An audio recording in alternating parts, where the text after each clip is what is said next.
নমস্কার, দেখছেন talk to Bangla. আমি অভিষেক রয়েছে আপনাদের সাথে। এই মুহূর্তে যে খবর নিয়ে উপস্থিত হয়েছে, আজ প্রথম দিন ছিল কিন্তু বাদল অধিবেশনের সংসদে, এবং সেখানেই যে পারফরমেন্সটা দেখালো আইএনডিআইএ জোট, তাতে কিন্তু রীতিমতন মোদী সরকার ভয় পেয়েছে তেমনই কিন্তু একটা খবর। এবং এই মুহূর্তে যেটাকে নিয়ে কটাক্ষ করেছেন রাহুল গান্ধী, যে নরেন্দ্র মোদী ভয় পেয়ে সংসদ ছেড়ে পালিয়ে গিয়েছেন, সেটা নিয়ে কিন্তু এই মুহূর্তে জোর জল্পনা যে নরেন্দ্র মোদী কাকে ভয় পেলেন হঠাৎ করে। তিনি দেশের প্রধানমন্ত্রী, বারংবার নিজের কাজ নিয়ে এত তিনি আত্মগরিমা কিন্তু একদম অ্যাডভার্টাইজ করেন, সেই জায়গা থেকে কাকে নিয়ে হঠাৎ ভয় পেলেন নরেন্দ্র মোদী, সেই জায়গাটা কিন্তু অবশ্যই একটা গুরুত্বপূর্ণ প্রশ্ন। এবং এই মুহূর্তে সংসদের প্রথম দিন বাদল অধিবেশন শুরু হলো আজকে 21শে জুলাই, তখন নরেন্দ্র মোদী কাকে ভয় পেয়ে হঠাৎ করে পালিয়ে গেলেন, যে অভিযোগ তুলছেন রাহুল গান্ধী, সেই সমস্ত খবরের ডিটেলস বলবো আপনাদের। কিন্তু তার আগে অবশ্যই টক টু বাংলা ইউটিউব চ্যানেলটিকে সাবস্ক্রাইব করে দিন, এই ভিডিও শেষ অবধি দেখুন, স্কিপ না করে। আজকে আমরা জানি যে বিভিন্ন বিষয়গুলো কিন্তু ছিল আইএনডিআইএ জোটের কাছে, একাধিক হাতিয়ার ছিল আজকে। পেহেলগাঁও অ্যাটাক থেকে শুরু করে তাদেরকে কেন আটকানো গেল না, এবং অবশ্যই যে আতঙ্কবাদীরা একদম হামলা করেছিল পেহেলগাঁওতে, তাদেরকে কেন এখনো ধরা গেল না, তার পরবর্তীতে আমরা দেখতে পেয়েছিলাম একদম সরাসরি যে আহমেদাবাদে যে প্লেন ক্র্যাশ হলো, সেইটা সম্বন্ধে বিভিন্ন ধরনের গাফিলতির প্রশ্ন উঠছিল। তার পরবর্তীতে রিসেন্টলি যে বিহারে যে এসআইআর শুরু হয়েছে, সেটা নিয়ে কিন্তু প্রশ্ন করেছিল একদম বিরোধীরা, এবং সেই জায়গা থেকে একদম রাহুল গান্ধীর নেতৃত্বে 24টা দল কিন্তু বৈঠক করেছিল গত 19শে জুলাই, এবং সেই বৈঠকের সূত্র ধরে আজ 21শে জুলাই সংসদের প্রথম দিনের প্রথম আওয়ার থেকে, অর্থাৎ সকাল 11টা থেকেই কিন্তু একদম সিট থেকে বেরিয়ে এসে অখিলেশ যাদব থেকে শুরু করে রাহুল গান্ধীর নেতৃত্বে সবাই কিন্তু একদম আন্দোলন শুরু করেন। এবং যেটা সবচেয়ে গুরুত্বপূর্ণ বিষয় ছিল অপারেশন সিন্দুর এবং পেহেলগাঁও অ্যাটাক নিয়ে কিন্তু ইতিমধ্যে আলোচনা শুরু করতে হবে, সেটাই কিন্তু সবচেয়ে গুরুত্বপূর্ণ দাবি ছিল। যে বিশেষ অধিবেশন যখন ডাকা হয়নি এপ্রিল মাসের পরবর্তী সময়, তখন এই মুহূর্তে বাদল অধিবেশনের প্রথম দিন থেকেই পেহেলগাঁও অ্যাটাক এবং অপারেশন সিন্দুর নিয়ে বক্তব্য রাখতে হবে, আলোচনায় আসতে হবে সরকারকে। যখন আমরা দেখতে পেলাম যে কিরণ রিজিজুর পক্ষ থেকে বলা হলো যে বিজনেস অ্যাডভাইজারি কমিটির বৈঠক রয়েছে, এবং অবশ্যই তার সঙ্গে রাজনাথ সিংও একই কথা বললেন যে তারা একই বিষয় আলোচনা করতে প্রস্তুত, তারা বক্তব্য রাখতে প্রস্তুত। কিন্তু সেই সময় আমরা দেখলাম যে বিপক্ষের পক্ষ থেকে একদম রাহুল গান্ধীর নেতৃত্বে, অখিলেশ যাদবের নেতৃত্বে একদম লাগাতার আন্দোলন হলো। তার ফলবর্তীতে আমরা দেখলাম যে প্রাথমিকভাবে প্রধানমন্ত্রী উপস্থিত থাকলেন, কিন্তু তারপরে প্রধানমন্ত্রী আর উপস্থিত থাকতে পারলেন না। একদম সরাসরি 5 থেকে 10 মিনিট প্রধানমন্ত্রী ছিলেন সদনের মধ্যে, তারপরেই সরাসরি সদন ছেড়ে বেরিয়ে গেলেন। এবং প্রথমেই কিন্তু আমরা যেটা দেখলাম, ওম বিড়লা তিনি কিন্তু সরাসরি সদনকে স্থগিত করে দিলেন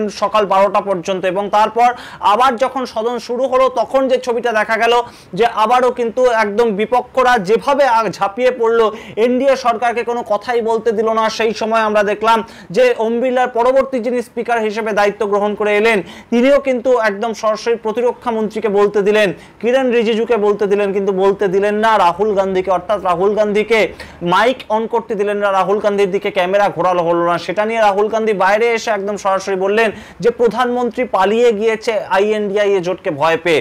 এবং সরাসরি সেটা নিয়েই কিন্তু এই মুহূর্তে রীতিমতন একটা বিতর্ক তৈরি হয়েছে যে দেশের প্রধানমন্ত্রী কাদেরকে ভয় পাচ্ছে, তাহলে কি প্রধানমন্ত্রীর সময়সীমা শেষ, সেটা নিয়ে প্রধানমন্ত্রী ওয়াকিবহাল। এবং সেই জন্যই কি এই মুহূর্তে সংসদ ছেড়ে বেরিয়ে গিয়ে নিজের ঘরে একদম বসে থাকলেন প্রধানমন্ত্রী। কি বলছেন সামগ্রিকভাবে, সামগ্রিক বিষয়টা কি উঠে এসছে, এবং অবশ্যই রাজনাথ সিং কি বলছেন, কিরণ রিজিজু কি বলছেন, শুনুন, তারপরে আসছে এই নিয়ে বিস্তারিত। और कौन-कौन से चर्चा करना है उसका भी निर्णय होगा। कल और पार्टी मीटिंग में सारे पार्टी लीडर ने कहा है ज़्यादा चर्चा होना चाहिए। सरकार चर्चा के लिए बिजनेस लेके आ रहे हैं और ये नीचे कूद करके हंगामा कर रहे हैं, ये तो कोई तरीका नहीं है। हम लोग ने शुरू से अपील किया है कि मानसून सत्र में सार्थक चर्चा होना चाहिए, और बिजनेस लेके सरकार आए हैं। अगर ऐसा हंगामा करेंगे तो हम बिजनेस में चर्चा कैसे करेंगे। आज बिल भी लगा हुआ है, और जो भी मुद्दे हैं बीएससी में तो हम लोग डिस्कस करेंगे मिलजुल करके। और सरकार उन विषयों पर जवाब देने के लिए तैयार है। स्वयं अभी सदन के पहले दिन सदन को बाधित करना उचित नहीं है। स्पीकर साहब ने क्वेश्चन आवर में कहा कि ये क्वेश्चन आवर आपका है, ये प्रश्न प्रहर आपका है, आप सवाल करते हैं, लॉटरी आती है, मुश्किल से उसका जवाब होता है। फिर जीरो आवर आपका है, ये बैलेट में आपका आया है। बेनी बेनहन का जीरो आवर है, बेनी बेनहन का जीरो आवर आप बोलना नहीं चाहते, आप बोलना चाहते हैं तो आज जीरो आवर में मानी जो विपक्ष के सदस्य हैं उनके भी हैं। आप औजला साहब अपने साथियों को बोलने दें, जो विषय आपके दल के द्वारा उठाया जाना है वो संसदीय कार्य मंत्री जी ने कहा है। मेरी बात सुन ले, आप एक बार अपनी सीट पे जाएं, आप अपनी सीट पे जाएं। मैं रिक्वेस्ट करूंगा, एक बार मैं रिक्वेस्ट करूंगा कि आप लोग अपनी सीट पे जाएं। क्वेश्चन आवर में स्पीकर साहब ने कहा था कि हम सभी विषयों पे सरकार जवाब देना चाहती है, तो अगर हम इस सदन को चलाना चाहते हैं, कृपया अपना स्थान ले लें। माननीय रक्षा मंत्री जी,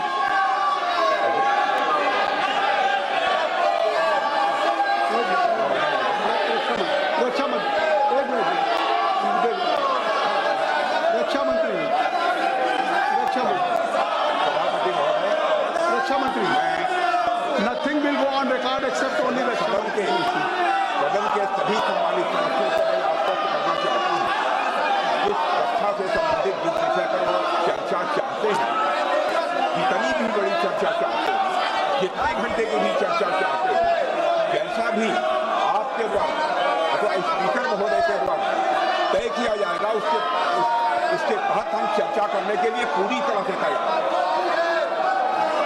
जब माननीय रक्षा मंत्री जी कह रहे हैं, माननीय संसदीय कार्य मंत्री जी ने कहा, अब माननीय रक्षा मंत्री जी ने कहा कि कोई भी विषय हो सरकार उस विषय पे चर्चा करने के लिए तैयार है।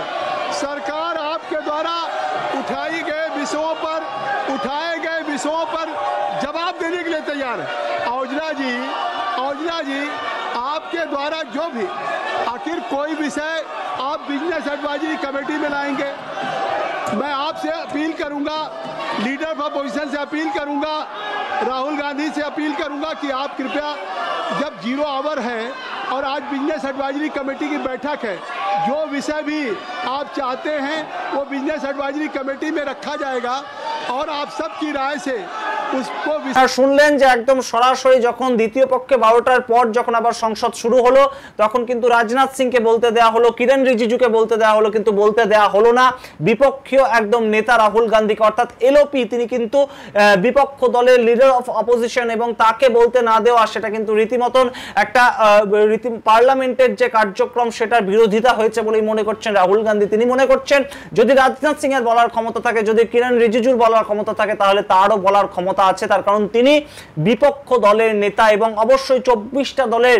নেতা হিসেবে কিন্তু রাহুল গান্ধী এই মুহূর্তে রয়েছে লোকসভার অভ্যন্তরে। তাকে বলতে দেওয়া হলো না কেন, এবং তাকে কেন হঠাৎ করে 0 আওয়ারের প্রস্তাব দেওয়া হলো, ওম বিড়লা কেন হঠাৎ করে তাকে থামতে বললেন, কেন অন্য কাউকে বলতে দিলেন, সরকার পক্ষের কাউকে বলতে দিলেন, এই প্রশ্নগুলো কিন্তু উঠছে।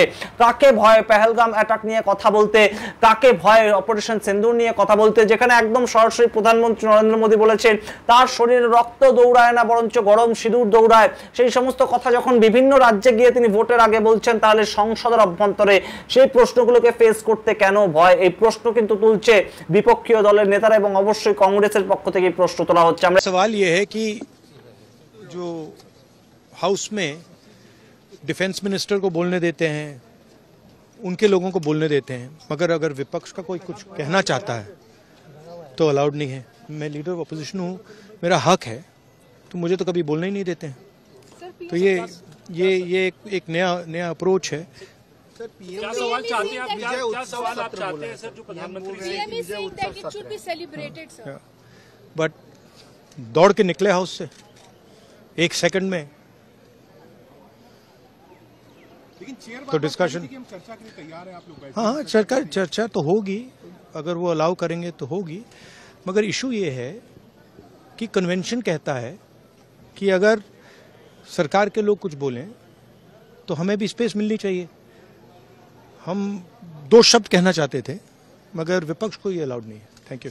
অখিলেশ যাদবের নেতৃত্বে কিভাবে তার একাধিক সাংসদ তারা লড়াই করেছেন, আইএনডিআইএ জোটের কংগ্রেস নেতৃত্ব হিসেবে রাহুল গান্ধীর নেতৃত্বে কিভাবে বিভিন্ন দলের যারা সাংসদ তারা কিভাবে লড়াই করেছেন, এবং ইউনাইটেড থেকে একদম সরাসরি একটাই তাদের কিন্তু এজেন্ডা ছিল যে অপারেশন সিন্দুর নিয়ে কথা বলতে হবে, সিজ ফায়ার নিয়ে কথা বলতে হবে, কেন ডোনাল্ড ট্রাম্প সেটাকে ঘোষণা করলেন সেটা নিয়ে কথা বলতে হবে, এবং পেহেলগাঁও অ্যাটাক নিয়ে কথা বলতে হবে। এবং সেখানে রীতিমতন পর্যদস্তু হতে আমরা দেখলাম কিন্তু নরেন্দ্র মোদীকে, অমিত শাহকে, প্রতিরক্ষা মন্ত্রী রাজনাথ সিং এবং অবশ্যই কিরণ রিজিজুকে। কিরণ রিজিজু তিনি শেষ পর্যন্ত বললেন যে এই সামগ্রিক পদ্ধতিতে আমরা কিন্তু কথা বলার জন্য রেডি আছি, অপারেশন সিন্দুর সম্বন্ধে আমরা কথা বলার জন্য রেডি আছি। কিন্তু রাহুল গান্ধী বাইরে বেরিয়ে এসে কিন্তু একদম প্রধানমন্ত্রীর সম্বন্ধে অভিযোগ করলেন যে প্রধানমন্ত্রী পালিয়ে গেছে আইএনডিআইএ জোটকে ভয় পেয়ে, প্রধানমন্ত্রী সংসদের অভ্যন্তরে থাকলেন না।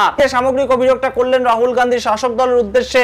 তার পরিপ্রেক্ষিতে কিন্তু কোনো ধরনের কোনো উত্তর এখনো পর্যন্ত শাসক দলের পক্ষ থেকে আসেনি, কোনো মাধ্যমেই সেটা কিন্তু এসে পৌঁছায়নি। এবং আমরা অবশ্যই নজর রাখবো কালকে সংসদের অভ্যন্তরে শাসক দল এই সম্বন্ধে কোনো উত্তর দেয় কিনা, কিংবা অন্য কোনো মাধ্যমে শাসক দলের অন্য কোনো স্পোক্স পারসন এই সম্বন্ধে কোনো উত্তর দেয় কিনা। কিন্তু এই মুহূর্তে আইএনডিআইএ জোট যেভাবে জোটবদ্ধ হয়েছে একদম বিভিন্ন ইস্যুতে, সেটা বিহারে এসআইআর যে নতুন করে শুরু করা হলো ভোটের ঠিক 2 মাস আগে, সেই সম্বন্ধে যেভাবে একদম ঘিরে ধরেছে আইএনডিআইএ জোট, যেভাবে অপারেশন সিন্দুর তৈরি হলো এবং সেটাকে যেভাবে সিজ ফায়ার হঠাৎ করে ডোনাল্ড ট্রাম্প ঘোষণা করে দিলেন, যেভাবে হঠাৎ করে আমরা দেখতে পেলাম যে একদম পেহেলগাঁও অ্যাটাকটা হলো কিন্তু তাদের আতঙ্কবাদীদের ধরা গেল না, সেই সমস্ত বিষয়গুলো নিয়ে কিন্তু আইএনডিআইএ জোট এই মুহূর্তে একদম ঘিরে ধরেছে এনডিএ জোটকে।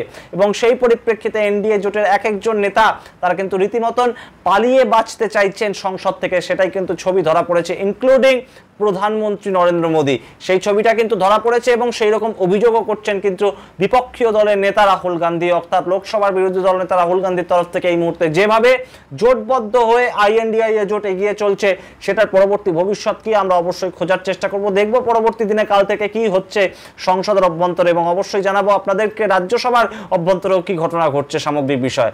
দেখতে থাকুন টক টু বাংলা, অবশ্যই টক টু বাংলার প্রত্যেকটি ভিডিও লাইক কমেন্ট শেয়ার করে দিন এবং অবশ্যই চ্যানেলটিকে সাবস্ক্রাইব করে দিন। ধন্যবাদ।